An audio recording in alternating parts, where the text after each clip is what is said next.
The famous archaeologist Indiana Jones embarks on a perilous mission to save one of the world's most valuable artifacts and prevent it from falling into the hands of the most dangerous man in 1944, during the height of World War II. At that time, the Nazi army had captured an unidentified, hooded man while his friend watched from a distance, waiting for the right moment to rescue him. Once the cloth is removed from the prisoner's face, it is revealed to be Indiana Jones himself. The Nazis were looting treasures and valuable artifacts, loading them onto a train to escape. Jones and his friend were there searching for an ancient sword. A man named Voller finds the sword and puts it in his bag. Suddenly, a powerful explosion occurs, and Jones seizes the chaos to escape from the soldiers and hops into a nearby car. Two Nazi soldiers join him in the car, unaware of his true identity, thinking he's one of them. But halfway through the ride, they realize who he is and try to kill him. Jones opens the car door and attacks them one by one, killing both, then heads toward the train carrying the stolen goods. On the train, Jones finds the box that supposedly contains the sword, only to discover it is a fake. Among the other loot, he finds a rare and unique device, a time travel machine, which was in Voller's possession. It's later revealed that Jones's friend, Basil, had handed it over to Voller after being captured and tortured. Jones continues searching for other useful items on the train, then sits among the Nazi soldiers, hiding his identity. When he reaches the carriage where his friend Basil is held, he frees him and takes him along. Together, they confront Voller and seize the time machine, then climb onto the roof of the train to escape the soldiers. But before they can escape, a massive explosion occurs ahead of them, forcing them to jump into the water with the machine.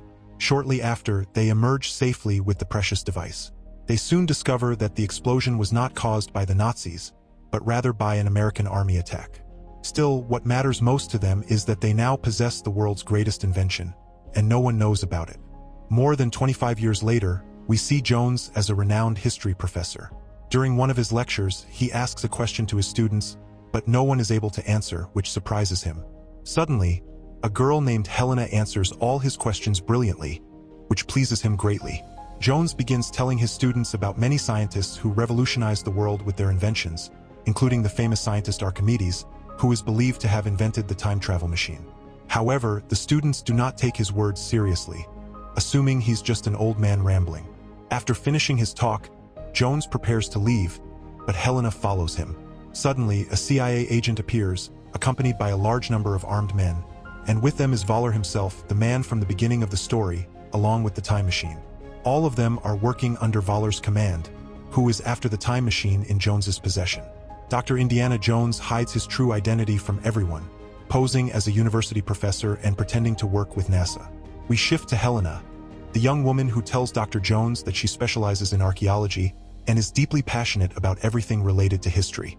She has read extensively about mysterious events throughout the ages, and among the most intriguing to her is the time travel machine. At that moment, Helena reveals that she is the daughter of his old friend Basil, and tells him that her mission now is to find the time travel device that was once in her father's possession. Jones is overjoyed to meet her and takes her to a large hall at the university, where he keeps all the artifacts he and Basil collected over the years. There, he shows her half of the device, explaining that it is incomplete. The scientist who invented it had divided it into two halves, fearing it might fall into the wrong hands because it could destroy the world. Meanwhile, a group of individuals working under a CIA agent appears. They had been watching Helena and Dr. Jones and knew they possessed half of the time machine. These people are willing to do anything to obtain it and don't hesitate to eliminate anyone who stands in their way. They demand Helena hand over the device, threatening to kill her, but she deceives them and manages to escape with the machine.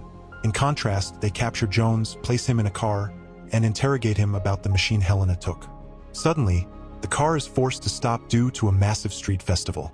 Everyone gets out and decides to cross on foot. At that moment, Jones attacks them one by one and manages to escape. They don't let him go easily and pursue him, but he mounts a horse and quickly evades them, then leaps onto a train at the last moment and escapes. A few days later, Jones meets with a friend and recounts everything that happened. The friend is shocked by the story and tells him that Helena is, in fact, a professional thief who steals rare artifacts and sells them for large sums of money. She was even arrested and jailed for theft in the past. Jones is stunned by this revelation but decides to search for Helena to retrieve the time machine before she loses it or it falls into the wrong hands. In the following days, His friend helps him obtain a passport to Morocco, as Helena is headed there with the time machine to sell it in one of the most famous markets. Several days later, Jones arrives in Morocco and begins searching for her in the Grand Market. There, he finds her at a public auction, presenting the time machine for sale. Jones tries to stop the auction, explaining to the crowd that the device belongs to him and that Helena stole it. At that moment, Voller and his gang appear, claiming the time machine is theirs. Jones is shocked to see Voller alive after all these years. Both parties try to take control of the situation and stop the auction, but they fail. A violent gunfight breaks out, and Helena manages to grab the time machine and gives it to her young friend Teddy so he can flee with it. However, Voller's men capture Teddy, take the device from him, and flee. Helena and Jones rush after them, trying to stop them before they escape with the time machine. But Voller gets into a speeding car and drives off, forcing Jones and Helena to jump into a tuk-tuk to chase after them. Jones, Helena, and Teddy continue fleeing from Voller and his gang, who chase them relentlessly from place to place. Fortunately, they manage to escape again. Meanwhile, the CIA agent confronts Voller, blaming him for the deaths of many innocent people and demanding an end to the chaos. But she doesn't know his true identity. At that moment, Voller pulls out his gun and kills her in cold blood, revealing who he truly is. He has been a Nazi his entire life, and still is. Elsewhere, Jones visits an old friend who works as a diver and asks for his help. The friend agrees immediately, and Helena and Teddy join them. At that moment, Helena asks Jones, "If you had the chance to travel through time, what would you do?"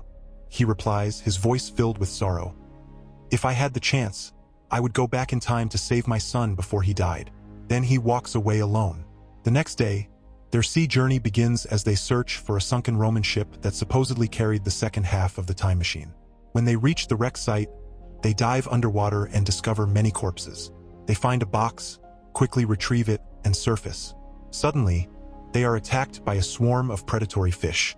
Upon reaching the surface, they are shocked to find that Voller and his gang have taken over the ship.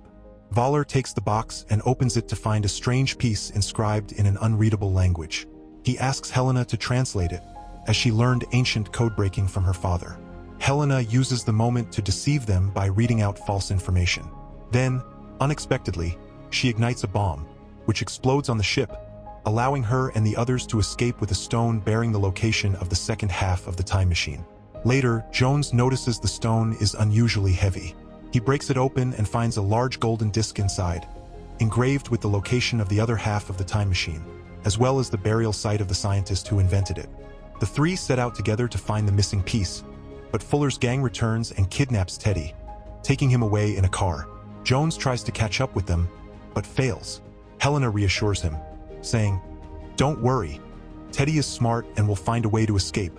Jones and Helena arrive at a large cave, with Fuller's men in pursuit. Helena follows the clues engraved on the golden disc until they reach the tomb of the inventor. When they open the tomb, they find the scientist's body and next to it, the second part of the time machine. Helena notices something very strange. Extremely modern symbols engraved on the tomb, advanced technology that couldn't possibly have existed in the scientist's time. She even finds a very advanced watch on the corpse's wrist and says to Jones in astonishment, "The technology in this watch hasn't even been invented yet." She's thrilled by the incredible discoveries and realizes that scientists had indeed managed to play with time and alter it as they wished. After she finishes speaking, Jones looks at her seriously and says, "Yes, everything you're saying is true." Suddenly, Fuller and his gang appear, confirming that he was right all along and that now, anyone can travel through time. He thanks them for helping him find the second half of the time machine. Jones, Helena, and Teddy are shocked by Fuller's arrival. He threatens them, taking the second part of the time machine and the advanced watch from the scientist's corpse. Suddenly, Teddy attacks the gang, and a violent fight breaks out. Unfortunately, Jones is shot in the shoulder. Helena rushes to help him, but he tells her to take Teddy and run because their lives are in danger. She obeys, leaving Jones behind with Fuller's men. Fuller's men take Jones with them and head to the airport. Along the way, Fuller tells Jones that he has located the time portal using the watch and isn't afraid of anything he might face. He is prepared for everything. Meanwhile, Helena and Teddy secretly follow them. When they arrive at the airport, Helena asks Teddy if he knows how to fly a plane. He replies that he'll try. She tells him to take a plane and go, and she'll catch up later. Teddy takes off in a small plane, while Jones and Fuller are aboard another plane headed toward the time portal. Helena manages to sneak onto their plane without them noticing. As the plane nears the time portal, Fuller is filled with triumph, believing his dream is finally coming true. Suddenly, they discover Helena on board, and a fierce fight breaks out inside the plane, causing chaos. As they get closer to the portal, Helena loses her balance, but is saved at the last moment when Jones grabs her and pulls her back onto the plane. At a critical moment, Fuller points his gun at them. Before he can fire, they jump from the plane and pass through the time portal. Moments later, they open their parachutes and land safely. They find themselves in a very ancient time, centuries before Christ. A war is raging in the background, and they see the scientist who invented the time machine sitting and waiting for them, as if he knew they would come. Strangely, the time machine hasn't yet been invented in this era. He's still working on it. In the sky, they see Fuller's plane crash and explode. The scientist and his students approach, and he takes the watch from Fuller's hand, realizing that someone like him holding such power is extremely dangerous. Jones explains to Helena that everything that happened was actually part of a plan the scientist had created. He designed the time machine to bring any user directly to his time. Anyone who attempts to use it will come straight to him. Helena insists that they must return to their own time, but Jones refuses, saying he wants to spend the rest of his life in the ancient past. Angry, Helena slaps him, causing him to lose consciousness. Moments later, Jones wakes up in a bed in the present. Beside him are the time machine and the watch, which Helena had kept and brought back. Helena appears and tells him she brought him back against his will. There was no other way to convince him to return. Suddenly, there's a knock at the door. Helena opens it, and in walks Jones's wife, whom he had left a long time ago. They look at each other, approach, and Jones apologizes for what he did in the past. And here we come to the end of our film. If you enjoyed it, don't forget to hit the like button and subscribe to the channel.